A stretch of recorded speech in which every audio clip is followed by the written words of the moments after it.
Assalamualaikum and hi to my lecturer, Madam FARINA, NOZAKIAH binti TAZIJAN. My name is Muhammad FARIS AFIQ bin Muhammad ZAMAN and my matric number 2021-843074. Today, I will give an informative speech about the rise of child maltreatment problems. Okay, let me start. Childhood should be carefree, playing in the sun, not living a nightmare in the darkness of the soul. The succinct quote was composed by Dave Pelzer in his book that Call a Child, Call It. In this book, Dave Pelzer recounts his experience for being one of the most severe child abuse cases in the California history. He brutally beaten and starved by his emotionally unstable, live alcoholic mother that no longer considered him as her son, neither a boy, but is safe and called him it. But then his dreams kept him alive, dream of someone taking care of him, loving him and call him their son. I have been done some research about this topic and realized a lot of children out there suffer because they had mistreated by their parents or caregivers.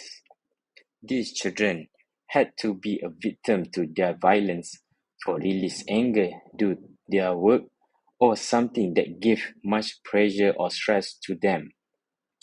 Child abuse and neglect includes all sorts of physical and mental ill treatment such as neglect, sexual abuse, negligence, or other exploitation which result in potential impact to the child's health, progress, survival, or dignity in the condition of a relationship or responsibility.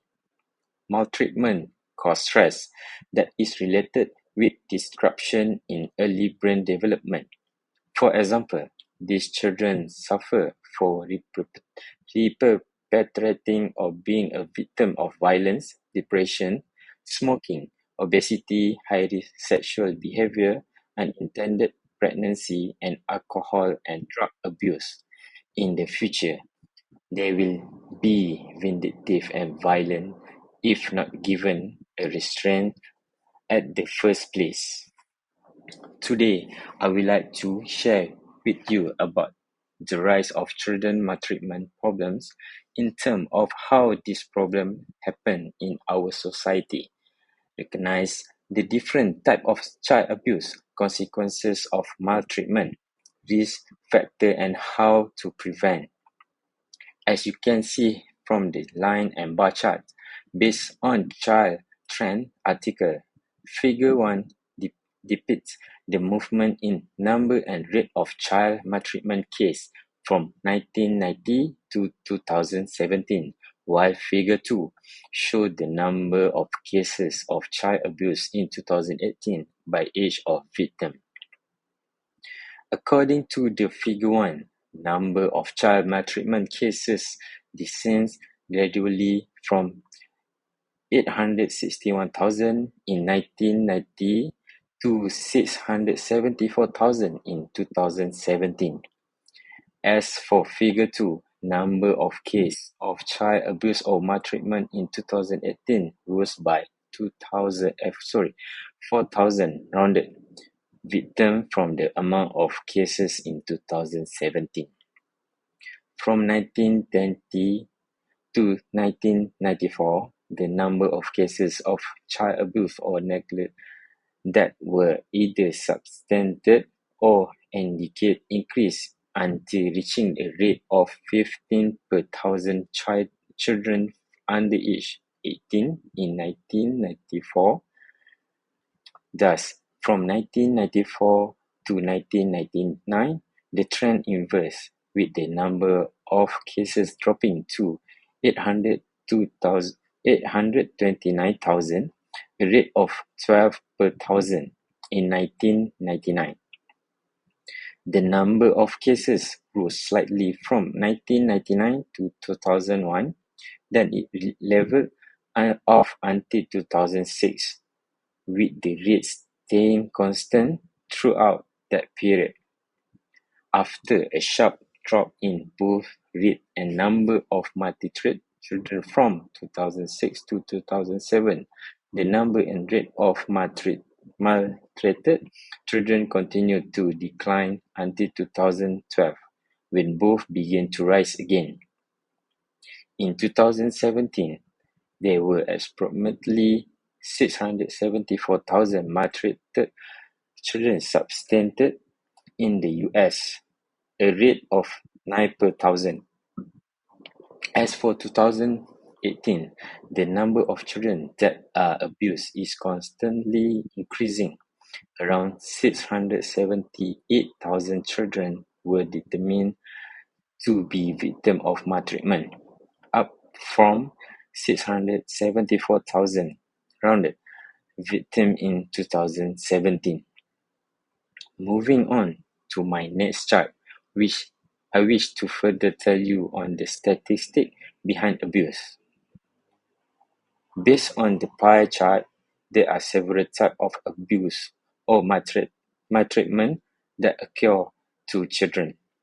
In total, 57.41% of victims were neglected, 19.66% were physically abused, and 18.50% were emotional abuse. Less than 5% were sexual abuse. Child neglect, around 57.41%, is a very common type of a child abuse.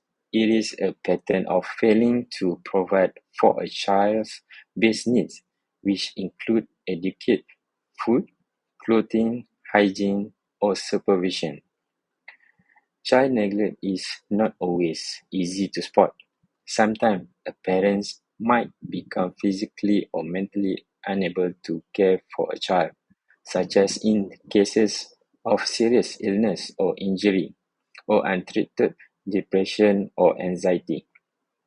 Other moments, alcohol or drug abuse may seriously impair judgment and the ability to keep a child safe. Physical abuse, around 19.66%, involve physically harm or injury to child. It may be result of a premeditated try to hurt the child and or excessive physical punishment.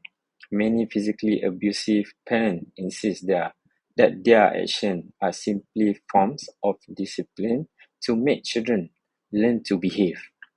But there is a big difference between using physical punishment to discipline and physical abuse.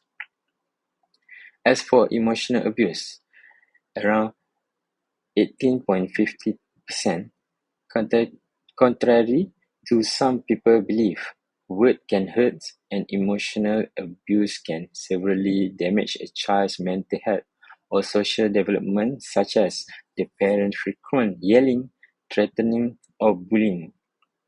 Sex abuse, around 4.43%, is an especially complicated form of abuse because of its layer of guilt and shame.